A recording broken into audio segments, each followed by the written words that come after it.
Secara historical gitu ya, yang lebih besar gitu ya capaiannya ini memang di angkutan Natal dan Tahun Baru. In total dalam per hari itu KA yang dioperasikan itu ada sekitar 322 nomor KA. Kalau kita bawa segala sesuatunya kan itu pasti akan cukup merepotkan. Apalagi di tengah dunia yang saat ini menurut saya ya segala sesuatunya serba mudah gitu. Jadi saya pikir ya membawa secukupnya aja.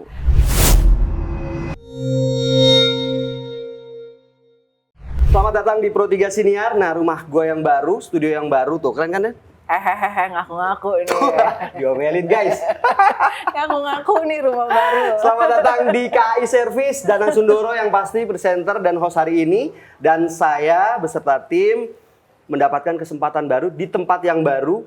Di tempat yang baru ini, kenapa saya baru? Karena dulu nggak begini nih hasilnya nih. Tapi saya serasa di loko, Bu. Enggak, serasa di kereta. Serasa di kereta. Exactly. Direktur Utama KAI Service, Ibu Ririn Widyastuti. Thank you. Bu, keren Bu.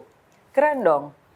Idenya gimana Bu? Ini kan lobby ya? Iya, ini jadi sebenarnya lobby kami nih Mas Danang. Jadi yang kita lihat di belakang, booth ini adalah sebenarnya cascading pada saat kita melakukan expo di JCC, saya lupa ya, entah Agustus atau Oktober lalu Tahun ya, saya lupa. 2025 lah masih. 2025 juga gitu ya. Jadi selama ini pada saat kita setelah melaksanakan expo gitu ya, pameran, biasanya booth-nya ini akan kita taruh di gudang. Ujung-ujungnya rusak kayak gitu kan. Jadi waktu itu yang menjadi ideation-nya adalah kenapa nggak kita optimalin gitu ya booth expo ini, kita taruh di lobby kita.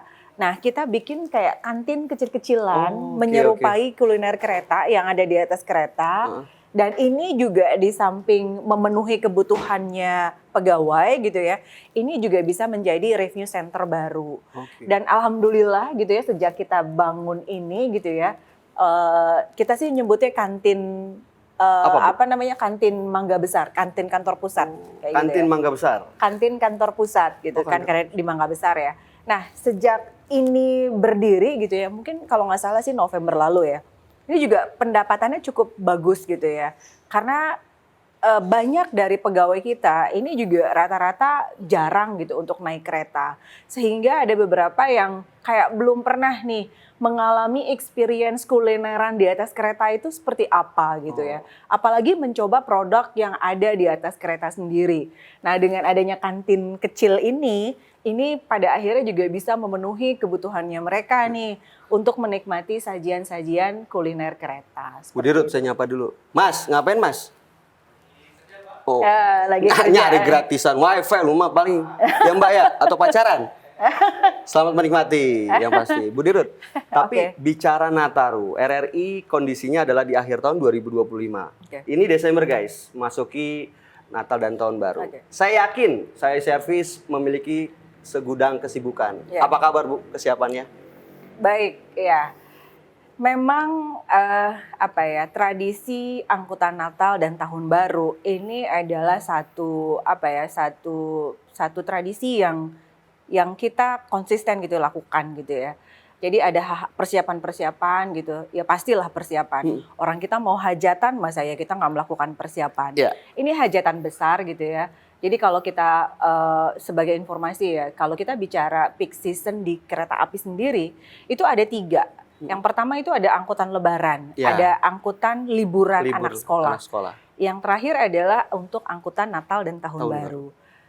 Secara historical gitu ya, yang lebih besar gitu ya capaiannya ini memang di angkutan Natal dan Tahun Baru.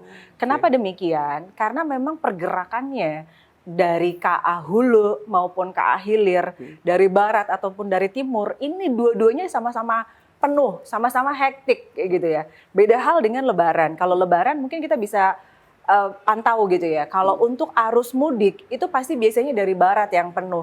Atau sebaliknya kalau arus balik ya dari timur yang penuh. Dan sisanya ya so-so lah seperti itu. Nah jadi makanya kenapa kita perlu mempersiapkan gitu ya untuk kesuksesan, kelancaran gitu angkutan Nataru ini dengan baik. Dan kami di KAI Services telah melakukan beberapa upaya persiapan gitu ya. Jadi sebelumnya kami telah melakukan joint inspection gitu ya di beberapa area bisnis kami, baik itu di stasiun, di dapur, di gudang gitu ya, di mes gitu dan area parkir-parkir kita gitu. Itu benar-benar kita lakukan identifikasi kira-kira butuh perbaikan apa nih, butuh kelengkapan apa nih area-area tersebut gitu ya. Sehingga setelah kita inventarisir, area parkir nih butuh dilakukan perluasan, butuh dilakukan pengaspalan, butuh dilakukan pengecetan kembali nih marka-markanya. Pengecetan, pengaspalan termasuk servis juga? Iya, exactly. Jadi kami ini hanya menyewa lahan. Sehingga apa-apa yang dilakukan gitu ya untuk meningkatkan layanan di area parkir itu kami upayakan sendiri. Jadi mulai dari perluasan lahan, peningkatan kapasitas. Saat ini kita sedang membangun triple decker di Bekasi. Dan harapannya juga nanti Desember ini juga sudah bisa digunakan oleh customer kita yang ada di stasiun Bekasi. Jadi setelah sukses double decker dikoreksi Bu Dirut di Senin triple decker. Double decker sukses, lalu triple decker. Triple decker. Luar biasa. Lama-lama 10 lantai ya Bu. Amin. Kalau boleh sih Bu, aduh seneng banget ya. Saya tuh menganalogikan adalah saya seorang jurnalis, seseorang yang pengen jalan-jalan di acara Nataru, masuk ke Gambir. Itu kan hampir dari masuk pintu sampai dengan di atas itu gawaannya servis. Dikoreksi ya Bu ya? Iya. Parkiran. Iya. Lalu ketemu lagi ke dalam ada cleaning service dan segala macamnya. Naik ke atas ada prama-prama. Nah ini gimana Bu? Ya. Bu? Jadi memang keterlibatan insan KAI Services in every single touch point itu cukup banyak ya. Jadi kalau Mas Danang masuk ke stasiun, ke area parkir itu udah disambut tuh sama tim kami. Masuk ke hall stationnya ada teman-teman security, itu juga dari kami seperti itu ya. Nanti Mas Danang juga di hall station mungkin sempat gitu ya melihat petugas kebersihan gitu ya, baik yang ada di stasiun maupun yang ada di atas kereta itu juga sama. Itu bagian dari KAI Services gitu ya. Nah, Mas Danang naik ke atas kereta gitu ya, ada prama-prami yang cantik gitu ya, ada tenaga kebersihan di atas kereta yang membantu gitu ya melakukan pembersihan di area kereta, itu juga sama, itu tim kami. Nanti mungkin Mas Danang tiba di stasiun tujuan gitu ya, melihat ada kereta yang lagi dicuci, itu pun juga sama, kami kereta yang melakukan pembersihan kereta gitu. Jadi memang kalau saya lapar juga ada ya Bu? Oh iya tadi yang prama-prami di atas kereta. Tempat tongkrongannya ada ya Bu? Oh iya, jadi kalau Mas Danang turun tiba-tiba di stasiun tujuannya ada Loko Cafe. Itu juga sama kami gitu ya. Jadi ada praja-praji itu juga di bawah pengelolaan kami gitu. Jadi memang kalau bicara Reska Multiusaha atau KAI Services ini memang bagian integral gitu ya dari layanan perkeretaapian itu sendiri gitu. Jadi kami mendominasi lah. Makanya kita juga perlu mempersiapkan nih para frontliners ini supaya nanti mereka juga bisa nih meningkatkan layanannya kepada customer. Makanya kami juga kemarin melakukan nih Mas training gitu ya atau recurrent training gitu ya kepada mereka. Itu terkait dengan basic hospitality, terkait dengan hospitality itu sendiri, aturan-aturan yang mungkin ada baru gitu ya diberlakukan dan ini kita sampaikan, kita update kembali kepada mereka. Termasuk juga terkait dengan pelatihan safety gitu ya. Karena safety ini juga menjadi unsur yang cukup penting gitu ya untuk kami berikan gitu ya kepada all segment frontliners gitu ya. Karena kan kalau kita bicara pekerjaan apapun itu, resiko keamanan itu pasti ada seperti itu. Jadi kami juga tekankan terkait dengan HSE ini kepada mereka juga. Seperti itu Mas Danang. Biasa Bu. Jadi Nataru 2025-2026 yang membedakan apa Bu dengan tahun lalu Bu? Yang membedakan pastinya jumlah KA-nya ya. Jumlah KA-nya bertambah gitu ya. Saat ini kita ada tambahan 54 nomor KA gitu ya. In total dalam per hari itu KA yang dioperasikan itu ada sekitar 322 nomor KA Banyak gitu. sekali ya, Bu. Dengan demikian praktis nih kita harus melakukan penambahan personil seperti itu. Lonjakan penumpang baik di stasiun maupun di atas kereta ini juga pasti tinggi gitu ya. Maka yang kami lakukan kemarin adalah kita melakukan penambahan nih beberapa personil gitu ya.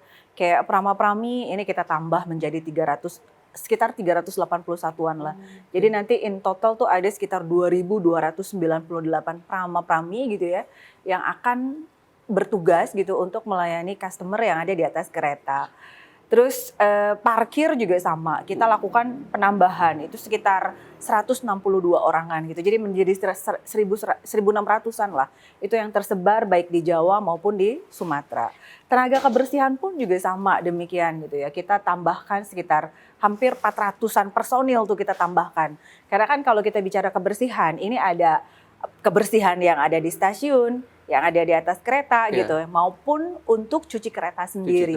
Jadi jumlahnya kita tambah cukup banyak gitu ya. Termasuk juga untuk tenaga produksi, itu juga kita tambah sekitar 62-an gitu ya. Logistik pun juga demikian. Logistik ini juga bagian yang sangat penting juga gitu. Logistik itu makan, Bu? No. Jadi gini. Bukan. Rada sensitif Mas saya Danang, kalau logistik itu. Kalau kita bicara penjualan di atas kereta, ini kan membutuhkan produk nih yang harus kita angkut gitu ya, harus di-deliver mulai dari gudang gitu ya ke stasiun dan bahkan even ke atas kereta. Pun demikian pada saat mencapai stasiun tujuan.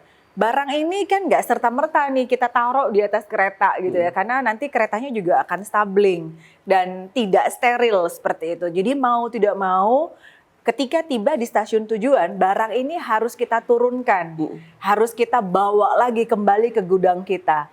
Nah ini memerlukan penanganan atau handling gitu ya atas produk-produk itu sendiri. Nah teman-teman logistik yang memainkan peranan cukup penting, termasuk juga selimut. Mas Danang kalau naik kereta itu kan ada selimut yang dibagikan. Nah ini peran teman-teman logistik nih yang membawa selimut tersebut sampai dengan ke atas kereta. Seperti itu Mas Jadi Danang. kalau misalnya ada yang hilang, Bu, nanti lapornya diomelin sama Ibu gitu, Bu. Karena biasanya kan selimut jadi favorit tuh, Bu. Jadi gini, seluruh item produk tersebut atau persediaan kita menyebutnya ya, itu memang kita lakukan opnam gitu ya, secara berkala gitu ya. Adapun selisih yang terjadi itu pasti dimungkinkan gitu ya, selisih persediaan tersebut, karena persediaan kita ini kan tidak hanya ada yang tidak hanya yang ada di gudang saja, namun yang ada di atas kereta ini juga part of our stock gitu ya, dan di outlet kita gitu. Jadi memang cukup banyak gitu. Kalau kita bicara store pada umumnya, kita bicara persediaan itu hanya ada di gudang dan di store. Nah kalau kita ini kan store-nya tuh bergerak gitu ya. Nah ini cukup penting juga. Maka dari itu kita rajin untuk melakukan opnam gitu ya atas stok-stok yang ada. Adapun selisih-selisihnya itu biasanya ya itu tadi ya, karena stoknya ada di atas kereta, ada di ini, itu tuh biasanya selisihnya ada di situ sih. Tapi at the end di akhir periode gitu ya, kita akan membuat gitu ya semacam penyesuaian gitu ya untuk hal-hal tersebut. Seperti itu sih Mas Danang. Bu, kalau ngomongin tentang tadi produk itu gimana, Bu? Apakah ada membedakan juga, Bu? Iya, tentunya. Karena kalau melihat KAI secara umum, seingat saya tahun ini ada potongan 30%. Iya, nah, itu KAI-nya, Bu. Ini kita sudah mulai dari sejak Lebaran kalau Ibu gimana tuh, Bu? Iya, jadi gini, bicara produk gitu ya untuk angkutan Nataru kali ini yang membedakan adalah pastinya ada produk-produk baru yang ditawarkan oleh KAI Services gitu ya kepada customer. Kita ada pembuatan produk baru gitu ya, produk seperti sejenis cuangki gitu ya, yang kita brand dengan cuang enak.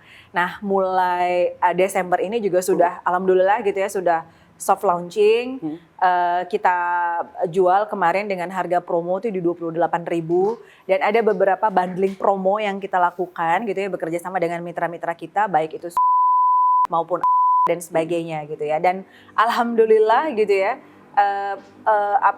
peresmian si produk baru ini cukup dapat diterima dengan oleh pasar dengan cukup baik gitu ya, dan kami juga masih struggle gitu ya untuk meningkatkan gitu ya kapasitas produksi kita sehingga produk ini bisa kita sebarkan lebih lanjut gitu ya di seluruh kereta yang ada. Boleh nggak dibawain cuan enaknya? Ini kelebihan menjadi host ya. Kalian nikmati saja dari jauh guys. Nah ini kita ada 2 varian Mas Danang. Ini adalah varian yang original dan ini adalah varian yang cheese. Jadi produk cuanki ini saat ini juga memang kita sudah ada gitu ya. Dan alhamdulillah produk cuanki ini memang cukup digemari gitu ya oleh Gen Z ya. Dimana Gen Z ini kan dominasi customer kita tuh memang ada di lebih dari 80% tuh ada di Gen Z dan milenial. Nah ini rata-rata memang yang banyak beli tuh mereka kayak gitu ya. Tahun ini saja untuk produk sejenis gitu ya, untuk cuanki ini kita tuh sudah bisa menjual tuh lebih dari 1,7 juta sampai dengan saat ini per tahun gitu ya. Bu. Jadi mungkin tahun depan ini mungkin bisa lebih dari 2 juta gitu ya. Kita prediksi.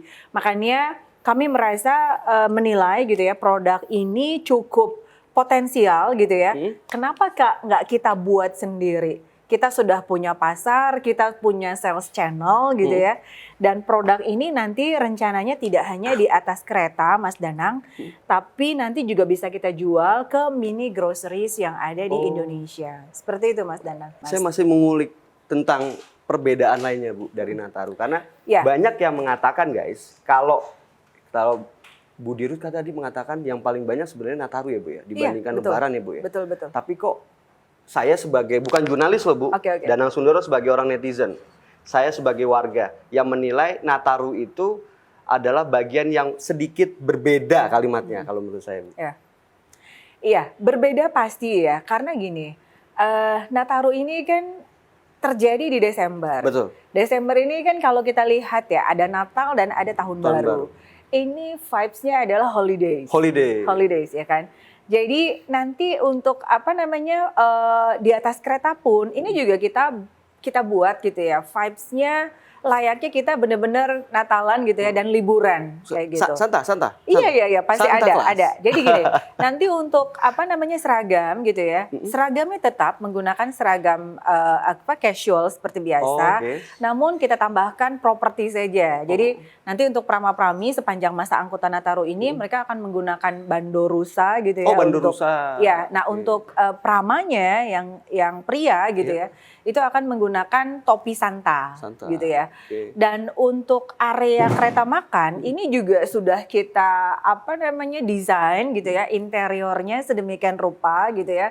Ini mengarah kepada vibes-nya Natalan lah seperti itu. Jadi nanti ada garland yang kita pasang. Pokoknya pernak-pernik Natal ini semuanya ada sih. Udah ada nih Bu di atas kereta seperti itu. Udah ada ya Bu ya pernak-pernik di sini. Promonya juga kita banyakin gitu ya promonya. Jadi selain tadi ada produk baru cuang, kita membuat beberapa bundling promo gitu ya dengan beberapa mitra kita. Jadi nanti kalau Mas Danang naik kereta bisa beli reju, beli 2 gratis 1 gitu ya. Dan ada beberapa promo bundling, misalkan Mas Danang beli makanan itu bisa dapat minuman baik itu maupun gitu ya. Ataupun nanti juga untuk beli roti 2 ini nanti bisa gratis 1, entah itu milk tea ataupun Thai tea bisa milih. Tim saya kalau ikut juga berarti juga gratis. Boleh nanti pokoknya apalagi beli, lu kalau datang ke ambil kereta, produk promonya. Sebutin Dirut Utama KAI Service Ibu Widi, itu aja Bro. Gue nggak ngejamin dapat gratisan apa enggak, itu maksudnya sebutin aja. Pokoknya kalau nyebut nama Bu Dirut gratis nanti. Ya gitu, dan masih banyak promo-promo lainnya gitu ya, baik di atas kereta maupun di kafe ya. Kafe juga kita menerapkan bundling promo juga gitu ya. Jadi banyak, bahkan kita benar-benar mengapresiate gitu ya untuk masyarakat atau customer kita yang mengkampanyekan gitu ya untuk meminimize gitu ya sampah botol plastik. Mereka menggunakan tumbler. Itu di hari Selasa ya, ketika membawa tumbler itu benar-benar free minumannya. Jadi diskon 50% untuk minumannya seperti itu. Jadi cukup banyak lah promo-promo yang kita buat seperti itu. Jadi kalau bawa tumbler guys, ya itu poinnya cuma 1. jangan sampai ketinggalan. Betul, jangan Karena bikin nanti bikin viral. geger Indonesia Raya. Ibu Dirut lebih cerdas daripada Danang Sundoro. Ya, nah yang gak kalah penting Mas Danang ya, kita nih per Oktober lalu ya, ini sudah membuat gerbong oleh-oleh. Oh, nah ini ada lagi, Bu? upaya gitu ya yang kita lakukan untuk mengempower nih UMKM setempat gitu ya, supaya produk-produknya mereka ini nih bisa kita masukkan gitu ya ke dalam ekosistemnya kereta gitu ya. Dan bisa harapannya juga bisa meningkatkan tingkat ekonomi di wilayah setempat gitu ya. Karena kalau kita flashback gitu ya pada saat pandemi lalu gitu ya, UKM ini kan yang benar-benar bisa bertahan gitu ya. Jadi kita kemarin berupaya lah untuk bagaimana sih mengangkat nih UMKM ini supaya bisa naik kelas lagi gitu ya. Sehingga produknya ini tidak hanya dijual gitu ya di sales channel existing yang mereka punya, namun juga bisa kita jual either itu di kafe ataupun di atas kereta gitu ya. Saat ini kita telah membuat gerbong oleh-oleh gitu ya di 3 tempat, ada di Loko Cafe Malioboro, Loko Cafe Tugu, maupun Loko Cafe Bandung gitu ya. Nah ini nanti dalam waktu dekat KCIC juga nanti akan kita siapkan juga gitu ya oleh-oleh, sehingga nanti penumpang atau customer yang ada di stasiun-stasiun tersebut itu juga bisa membeli oleh-oleh dengan mudah gitu ya, membantu para UMKM setempat gitu ya, supaya perekonomian kita juga pada akhirnya ya diharapkan bisa meningkat nih akibat transaksi tersebut. Seperti itu. Bahasa kerennya kalau sekarang tuh kalau kata pemerintah kolaborasi gitu, Bu. Exactly. Kolaborasi dengan para UMKM. Dengan UMKM, dengan siapa lagi, Bu? Sebenarnya inisiasi ini kemarin diperoleh dari Kementerian Perdagangan. Jadi kami sempat diberikan kesempatan sempat gitu ya. MOU ya? Sempat, betul sempat ya? di hadapan Pak Menteri pada saat itu. Jadi kami sudah diberikan 2 kali kesempatan gitu ya untuk dilakukan business matching. Jadi one on one business matching dengan para UMKM yang telah dikurasi oleh mereka gitu. Jadi UMKM-nya nggak kaleng-kaleng, produknya juga nggak kaleng-kaleng gitu ya. Jadi kita sudah disortir lah. Jadi kita mendapatkan UMKM terbaik seperti itu. Nah ini nanti akan kita kembangkan lagi di berbagai wilayah yang lain gitu. Tapi utamanya kota-kota kalau besar. sudah disortir gitu harga tetap bersahabat, Bu? Pastilah. Jadi gini, mengenai harga gitu ya, ini sama Mas Danang gitu ya. Jadi pada saat nanti barang itu gitu ya sudah naik ke atas kereta atau di Loko Cafe dan disajikan gitu ya dengan beberapa produk-produk lainnya, praktis gitu ya, hukum alam berjalan gitu ya.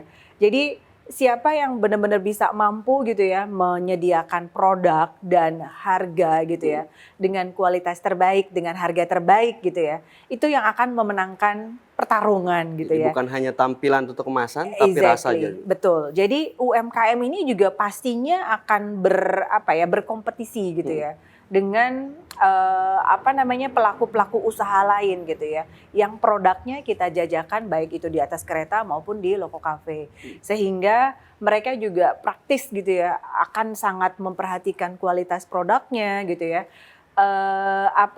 kebersaingan harganya gitu ya, harganya benar-benar harus se-affordable mungkin gitu ya, sehingga juga pada akhirnya bisa bersaing dengan produk-produk yang lain seperti itu. Oke. Catatan lainnya apa, Bu? Catatan Karena lainnya, servis itu seingat saya itu pernah mendapatkan penghargaan. Ya. Betul, Bu? Bu Dirut? Ya, penghargaan apa dulu nih? Nah, kan penghargaan apa dulu berarti kan lebih dari 1, guys. Saya coba cari contekan dulu nih. 3 penghargaan dalam ajang servis championship. Dikoreksi ya, Bu. Oke. Kalau salah saya diomelin, biarin aja. Iya. Salah satunya misalnya ada best talent, ada best OTC dan juga best parking juga, Bu. Oh gini. Salah satunya, betul kah? Jadi gini, itu sebenarnya penghargaan yang mungkin yang Mas Danang sebutkan itu lebih ke internal sih. Baik. Seperti itu. Yang dari luarnya? Yang dari luar kita juga punya banyak sekali ya penghargaan. FNB salah satunya, dikoreksi kah? FNB? Kenapa? Penghargaan atas ya makanannya dianggap nilai enak, iya. nyaman, aman. Jadi gini, kalau penghargaan yang kita dapat gitu ya secara korporasi itu cukup banyak sih Mas Danang. Jadi karena KAI Services ini cukup tertib gitu ya, tertib baik dari sisi perpajakan, baik dari sisi ketenaga kerjaan gitu ya. Itu kita tuh sering banget gitu ya mendapatkan penghargaan dari pemerintah setempat gitu ya atas ketertiban kita gitu ya dalam rangka membayar pajak, mengikut sertakan gitu ya pegawai kita gitu, baik itu di BPJS Ketenagakerjaan maupun kesehatan dan sebagainya gitu ya. Itu sering banget kita peroleh gitu ya. Nah, yang lain adalah penghargaan kaitan dengan SMK 3 gitu ya. Kita juga sudah memperoleh beberapa sertifikat ya kaitan dengan hal itu. Terakhir kemarin adalah kita memperoleh bendera emas gitu ya. Bendera emas itu adalah yang tertinggi nih ibaratnya di sisi sertifikasi terkait dengan SMK 3 gitu ya. Nah ini juga alhamdulillah bisa kita peroleh SMK gitu ya. 3 apa Bu? Kata teman saya Bu. Saya di WA nih Bu. Jadi itu sistem manajemen kesehatan, keselamatan dan kesehatan kerja seperti itu. Udah ya Bro, gue jawab itu tuh Bro. Yang dikeluarkan oleh Kementerian Ketenagakerjaan seperti itu. Jadi Kemenaker yang memberikan sertifikasi tersebut. Siap. ISO dan yang lain gitu ya, itu juga sama gitu kita lakukan. Siap. Dan terkait dengan bagaimana sih RSK ini memitigasi gitu ya resikonya gitu ya. Kemarin penilaian RMI juga alhamdulillah gitu ya. Kita bisa memperoleh skor tuh cukup baik gitu. Lonjakannya cukup baik gitu ya. Menjadi 2,9. Jadi itu cukup lonjakan yang sangat fantastis lah bagi kami gitu ya. Dan kemarin kami dilakukan pemeringkatan gitu ya oleh Pevindo gitu ya, rating oleh Pevindo itu juga kami memperoleh predikat AA gitu ya. Jadi cukup stable lah, jadi stable outlook seperti itu. Jadi banyak sekali lah prestasi yang diperoleh oleh RSK gitu ya.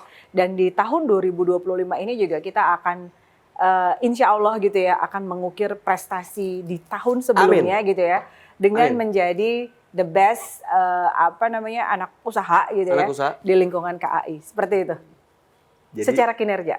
Sekalian karena promo pimpinan baru ya Bu, Pak Bobi ya Bu. Kan direktur utamanya KAI kan baru.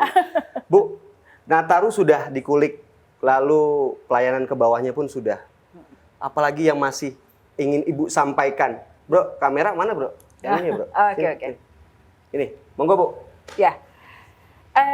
Yang ingin saya sampaikan adalah gitu ya kepada masyarakat di luar sana gitu ya yang nanti mungkin akan mempercayakan gitu ya kereta api sebagai moda transportasi utamanya untuk menunjang aktivitas mereka gitu ya di sepanjang Natal dan Tahun Baru. Saya menghimbau gitu ya agar berhati-hati ya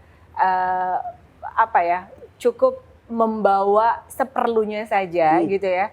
Karena praktis nanti stasiun ini akan crowded gitu ya. Kalau kita bawa segala sesuatunya kan itu pasti akan cukup merepotkan. Apalagi di tengah dunia yang saat ini menurut saya ya segala sesuatunya serba mudah gitu. Jadi saya pikir ya membawa secukupnya aja. Nah mungkin himbauan lain adalah untuk menjaga kesehatan gitu ya. Karena kondisi cuaca saat ini kan memang sedang pancaroba ya. Praktis penyakit juga sering menjamur nih pada saat ini gitu ya. Nah, ini diharapkan masyarakat juga bisa menjaga gitu ya dirinya masing-masing. Mungkin kalau perlu menggunakan masker atau membawa hand sanitizer pada saat berpergian, itu menurut saya juga menjadi upaya yang cukup baik gitu ya. Upaya preventif yang bisa dilakukan gitu ya. Supaya perjalanannya juga nanti bisa lancar gitu ya, bisa nyaman seperti itu. Nah, yang tidak kalah penting adalah pada saat nanti di atas kereta gitu ya sama-sama menjaga ketertiban gitu ya, menjaga barang bawaannya masing-masing gitu ya. Karena ya kita ini bertanggung jawab gitu ya atas barang yang kita bawa seperti itu. Meskipun ada tenaga keamanan, ada tenaga petugas lainnya gitu ya yang menjaga perjalanan sepanjang perjalanan tersebut. Namun alangkah baiknya kalau kita bisa lebih bijak gitu ya, bisa menjaga apa-apa yang menjadi bawaan kita sendiri. Dan jangan lupa gitu ya untuk masyarakat yang menggunakan kereta mampir ke Kereta Makan dan ke Loko Cafe untuk mencoba gitu ya sajian kuliner kereta dan sajian yang ada di Loko Cafe. Pokoknya banyak promo, banyak diskon yang kita berikan gitu ya. Dan banyak juga oleh-oleh yang kita tawarkan, bahkan untuk gelato juga kita buat promonya gitu ya.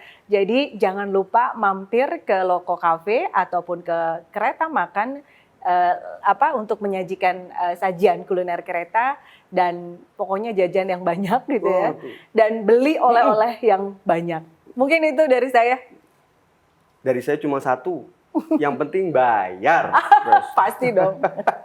Nah, bayarnya kita sudah memberikan kemudahan, Mas Keris. Danang. Jadi kita menggunakan keris. Oh, Jadi kita benar-benar berupaya gitu ya untuk meminimize gitu ya transaksi yang tunai gitu ya. Jadi mengarah kepada cashless seperti itu.